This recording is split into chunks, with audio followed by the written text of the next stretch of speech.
വെളുപ്പാൻ കാലത്തെ ചൂണ്ടയിടാൻ വേണ്ടി ഇറങ്ങി കേട്ടോ. കേട്ടോ കുഞ്ച കിടക്കുന്നുണ്ടോ? അല്ല മഞ്ഞ് കൊണ്ട് മൂടി കിടക്കും കേട്ടോ. ഇപ്പോൾ ഒരു 6:15 ഉള്ളൂ. 6:15 എന്നിട്ടും നേരെ ചൊവ്വ വെട്ടം വീണിട്ടില്ല. ദൂരെ എല്ലാം മഞ്ഞ് മൂടി കിടക്കും കേട്ടോ. ഇവിടുന്നൊരു 100 മീറ്റർ ദൂരത്തോട്ട് നോക്കിക്കഴിഞ്ഞാൽ വ്യക്തമായിട്ട് കാണാൻ പറ്റത്തില്ല. അതുകൂട്ട് മഞ്ഞ. നമ്മൾ ഈ ക്യാമറയ്ക്കകത്ത് കാണുന്ന കൂട്ടല്ല കേട്ടോ. നല്ല അടിപൊളി ഒരു തണുപ്പും കാര്യങ്ങളൊക്കെയാണ് കേട്ടോ.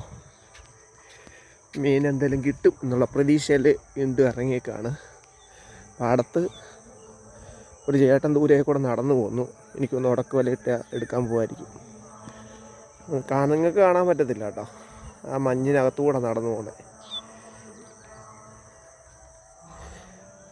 ഈ ഒരു സൈഡിലൊക്കെ ഇതിൽ മീൻ കാണും. പിന്നെ ഈ വെളുപ്പാങ്കാലം വരിക എന്ന് പറയുന്നത് ഈവനിങ് ഇറങ്ങുന്ന കൂട്ടല്ല, ഇച്ചിരി റിസ്ക്കാണ്. കാരണം ഇഴജന്തുക്കളും ഒക്കെ വരമ്പയിലൊക്കെ കാണാൻ സാധ്യതയുണ്ട്. അതുകൊണ്ട് വെളുപ്പാങ്കാലത്തൊക്കെ ചൂണ്ടയിടാൻ പോകുന്നവരൊക്കെ വളരെ ശ്രദ്ധിച്ചൊക്കെ വേണം പോകാൻ കേട്ടോ. രാവിലത്തെ വരവ് വേസ്റ്റായില്ല. ഒരു മീൻ അടിച്ചേട്ടോ. ഒരു നല്ലൊരു ഇടത്തരം സൈസ് അടിച്ച ഫ്രോഗ്.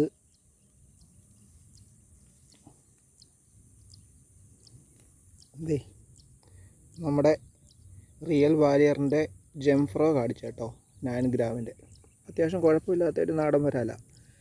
ഒത്തിരി വലിപ്പമൊന്നും ഇല്ല, എന്നാലും ഇതേ നമ്മുടെ കൈ വെച്ച് നോക്കുവാണേ ഉണ്ടോ, അത്യാവശ്യം കുഴപ്പമില്ലാത്തൊരു അടിപൊളി ഒരു നാടൻ വരാൽ. നാടനാണോ വിയറ്റ്നാമാണോ എന്നറിയത്തില്ല, നാടനാണെന്നാണ് എൻ്റെ ഒരു വിശ്വാസം. എന്തേ